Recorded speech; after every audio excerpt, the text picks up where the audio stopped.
जय श्री महाकाल। अधोक्षज का रहस्य। जय श्री महाकाल। आज हम एक पवित्र खोज पर निकल रहे हैं। हम भगवान शिव के एक गहरे नाम को समझने की कोशिश करेंगे, अधोक्षज। यह नाम हमारी रोजमर्रा की समझ से परे एक सच्चाई की ओर इशारा करता है, एक ऐसी सच्चाई जो हमारे अंदर के साधक को पुकारती है। आइए हम अपने दिल और दिमाग को खोलें। आइए अधोक्षज की गहराइयों को एक्सप्लोर करें। यह जर्नी शिव तक पहुंचने का रास्ता रोशन करेगी। अधोक्षज सिर्फ एक लेबल नहीं है, यह एक चाबी है। भगवान शिव, यूनिवर्स और खुद हमारे बारे में छुपे हुए सच को अनलॉक करने की चाबी। बहुत से लोग शिव को उनके पॉपुलर नामों से जानते हैं, महादेव, शंकर, भोलेनाथ। लेकिन अधोक्षज एक ज्यादा सबटल पहलू को दिखाता है, एक ऐसा पहलू जो परमात्मा को लेकर हमारी परसेप्शन को चैलेंज करता है।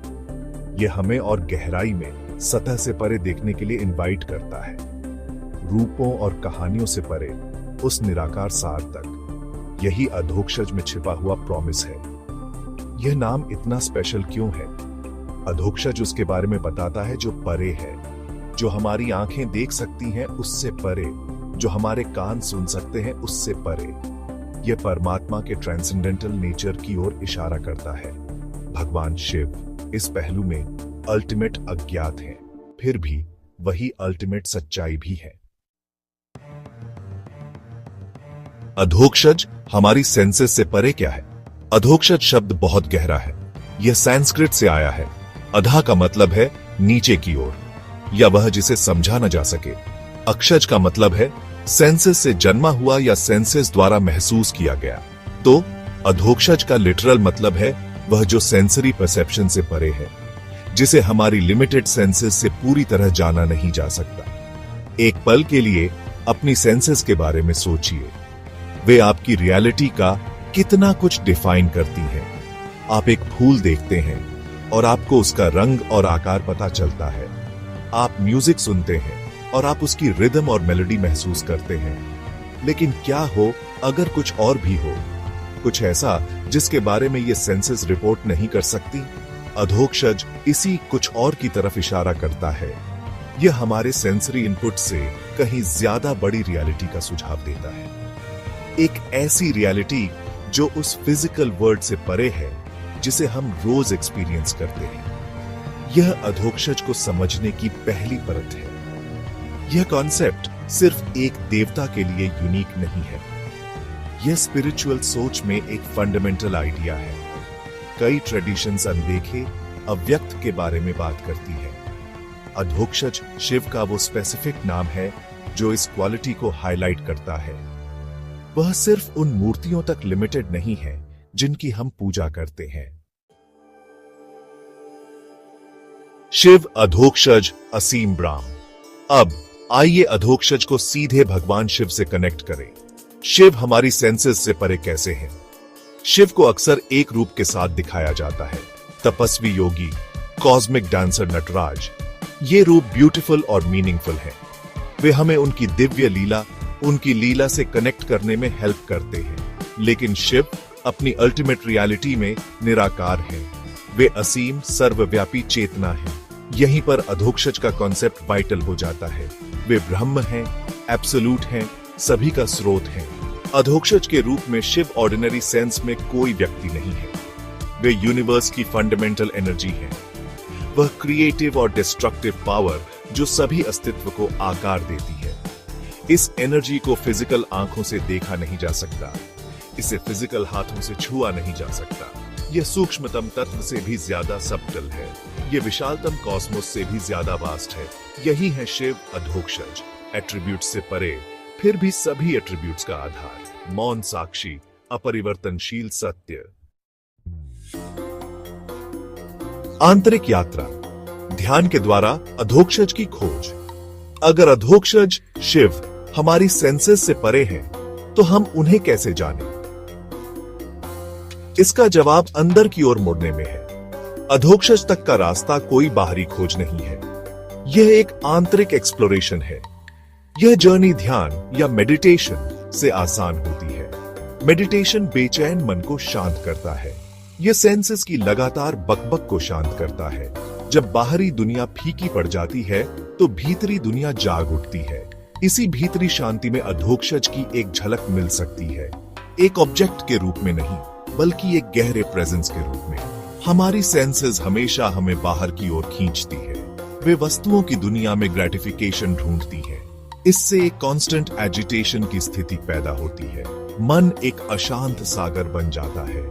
ऐसी स्थिति में अधोक्षज की सबटल रियलिटी छिपी रहती है। मेडिटेशन इस सागर को शांत करने की प्रैक्टिस है। यह सेंसेस को वापस लेने, प्रत्याहार के बारे में है। मन को फोकस करना, धारणा और फिर सहजता से अवेयरनेस में टिके रहना, ध्यान। सेक्शन 5, प्राचीन ग्रंथों की बातें। पवित्र ग्रंथों में अधोक्षज, सेंसेस से परे एक रियलिटी का कॉन्सेप्ट बहुत प्राचीन है। हमारे पवित्र ग्रंथ इसके रेफरेंसेस से भरे हुए हैं। वेद, उपनिषद, भगवद गीता, ये सभी इस ट्रांसेंडेंटल सत्य के बारे में बताते हैं। श्वेताश्वत्र उपनिषद रुद्र या शिव का वर्णन करता है। यह कहता है कि वह सभी प्राणियों में छिपे हुए हैं। एको देवः सर्वभूतेषु गूढ़, एक ईश्वर सभी प्राणियों में छिपा हुआ, सर्वव्यापी, सभी के भीतर आत्मा। यह छिपा हुआ स्वभाव ही अधोक्षज का अर्थ है। वह स्पष्ट नहीं है, उन्हें एक सबटल मन से खोजना होगा। कठोपनिषद भी इस बारे में बहुत अच्छे से बताता है।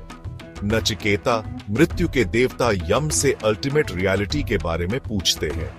यम समझाते हैं कि आत्मा सेल्फ सेंसेस से परे है। नए वाचा न मनसा प्राप्तु शक्यो न चक्षुषा, इसे वाणी से, मन से या आंख से प्राप्त नहीं किया जा सकता। यह सेल्फ ब्रह्म अल्टीमेट रियलिटी के साथ एक है। शिव अधोक्षज के रूप में इसी सिद्धांत को एम्बॉडी करते हैं। वह वही सर्वोच्च सेल्फ है जो ऑर्डिनरी फैकल्टीज की पहुंच से परे है। केवल एक शुद्ध बुद्धि जो अंदर की ओर मुड़ी हो ही उन्हें समझ सकती है। सेक्शन 6, शिव का कॉस्मिक डांस, दक्ष की गलतफहमी की कहानी। कहानियां अक्सर गहरे सच को सरल तरीकों से रोशन करती हैं। दक्ष के यज्ञ की कहानी एक ऐसी ही कहानी है। यह परमात्मा की एक लिमिटेड सेंसरी बाउंड परसेप्शन के खतरे को हाईलाइट करती है। दक्ष प्रजापति ब्रह्मा के एक शक्तिशाली पुत्र थे। उन्हें अपने स्टेटस, अपने रिचुअल्स और धर्म की अपनी समझ पर गर्व था। उन्होंने एक भव्य यज्ञ, एक अग्नि अनुष्ठान करने का फैसला किया। उन्होंने सभी देवताओं और ऋषियों को इनवाइट किया, लेकिन उन्होंने जानबूझकर अपनी बेटी सती और उनके पति शिव को एक्सक्लूड कर दिया। क्यों?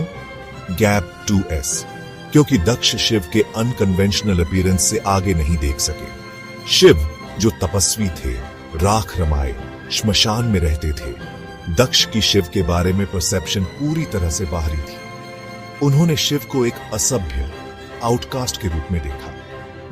वह शिव के अधोक्षज रूप जो सर्वोच्च सत्य है और सभी सोशल नॉर्म्स और दिखावे से परे है को नहीं समझ सके। सती जो शिव की भक्त थीं, बिना बुलाए यज्ञ में गई। उन्हें उम्मीद थी कि वह अपने पिता को समझा पाएंगी, लेकिन दक्ष ने शिव का लगातार अपमान किया। वह समझ नहीं पाए कि शिव कितने कॉस्मिक थे। उनकी सेंसेस और ईगो ने उन्हें सच से अंधा कर दिया था। यही दुनियावी मानकों से परमात्मा को आंकने की मूर्खता है। सेक्शन 7, आज का अधोक्षज सिर्फ तर्क की पहुंच से परे। हमारी मॉडर्न दुनिया में हम रीजन और साइंस को वैल्यू देते हैं। हम प्रूफ, एविडेंस, लॉजिकल एक्सप्लेनेशंस ढूंढते हैं। इस अप्रोच से कई फील्ड्स में जबरदस्त प्रोग्रेस हुई है, लेकिन अधोक्षज जैसे कॉन्सेप्ट्स का क्या? कुछ ऐसा जिसे सेंसरी परसेप्शन से परे डिफाइन किया गया है। यह एक रैशनल साइंटिफिक वर्ल्ड व्यू में कैसे फिट बैठता है? क्या 21वीं सदी में अधोक्षज के लिए कोई जगह है? इसका जवाब है बिल्कुल हां, क्योंकि ह्यूमन एक्सपीरियंस सिर्फ उस तक लिमिटेड नहीं है जिसे साइंस माप सकती है। एक्सपीरियंस के ऐसे दायरे हैं जो पूरी तरह लॉजिकल एनालिसिस से परे हैं। साइंस खुद अपनी लिमिट्स को मानता है। साइंटिफिक मेथड ऑब्जर्वेशन और एक्सपेरिमेंटेशन पर बेस्ड है। यह फिजिकल, मेजरेबल यूनिवर्स से डील करता है। लेकिन कॉन्शियसनेस, सब्जेक्टिव एक्सपीरियंस, स्पिरिचुअलिटी, इन्हें क्वांटिफाई करना ज्यादा मुश्किल है। फिर भी ये ह्यूमन लाइफ के अनडिनायबली रियल पहलू हैं। अधोक्षज रियलिटी के इस गहरे डिमेंशन की ओर इशारा करता है, एक ऐसा डिमेंशन जिसे इंट्यूशन और डायरेक्ट एक्सपीरियंस छू सकते हैं, भले ही हमारे इंस्ट्रूमेंट्स अभी इसे डिटेक्ट न कर पाए। कई महान साइंटिस्ट्स ने एक विस्मय और रहस्य की भावना के बारे में बात की है। कॉस्मोस में एक अंडरलाइंग ऑर्डर या इंटेलिजेंस की फीलिंग। अधोक्षज का कॉन्सेप्ट हमें ओपन माइंडेड रहने के लिए इनकरेज करता है। सेक्शन 8, पवित्र ध्वनि, दिल से अधोक्षज का जाप। हमने अधोक्षज का मीनिंग एक्सप्लोर किया है। हमने शिव, शास्त्रों और जीवन से इसका कनेक्शन देखा है। अब प्रैक्टिकल टेकअवे क्या है? हम इस गहरे कॉन्सेप्ट से कैसे जुड़ सकते हैं? एक पावरफुल तरीका है जप, नाम का जाप। अधोक्षज नाम को दोहराना एक स्पिरिचुअल प्रैक्टिस हो सकती है। यह सिर्फ साउंड्स का मैकेनिकल रेपिटेशन नहीं है, यह डिवोशन और फोकस्ड अवेयरनेस का कार्य है। जब हम अधोक्षज का जाप करते हैं तो हम उस क्वालिटी को अपने अंदर और अपने आसपास इन्वोक करते हैं। हम सेंसेस से परे रियलिटी की प्रेजेंस को अफर्म करते हैं। एक पवित्र नाम की ध्वनि में शक्ति होती है। वाइब्रेशंस हमारी कॉन्शियसनेस को अफेक्ट करती है। समझ और भावना के साथ अधोक्षज का जाप मन को प्यूरिफाई कर सकता है। यह मन को और सब्टल और रिसेप्टिव बना सकता है। यह हमारे फोकस को स्थूल से सूक्ष्म की ओर शिफ्ट करने में हेल्प करता है, बाहरी दुनिया से भीतरी प्रेजेंस की ओर। हर रेपिटेशन एक जेंटल रिमाइंडर की तरह है, उस विशाल अनदेखी रियलिटी का रिमाइंडर जो हर चीज का आधार है, शिव के सच्चे असीम स्वभाव का रिमाइंडर। यह प्रैक्टिस धीरे धीरे परसेप्शन के नए डायमेंशंस खोल सकती है। सेक्शन 9, रहस्य को अपनाएं, जुड़ें और यात्रा जारी रखें। हमने अधोक्षज के दिल तक एक साथ जर्नी की है। हमने इसका मीनिंग, इसकी डेप्थ, इसकी रेलेवेंस को एक्सप्लोर किया। अधोक्षज शिव ही अल्टीमेट रियलिटी है, हमारी सेंसेस से परे, फिर भी जो कुछ भी हम परसीव करते हैं उसका स्रोत। वह निराकार सार है, असीम एनर्जी है। उन्हें बाहर देखकर नहीं बल्कि अंदर देखकर खोजा जाता है। मेडिटेशन, कंटेम्पलेशन और डिवोशन के माध्यम से शास्त्र इसे अफर्म करते हैं और जीवन के एक्सपीरियंसेस इसे कंफर्म कर सकते हैं। हमारी मॉडर्न रैशनल दुनिया में भी अधोक्षज में गहरा ज्ञान है।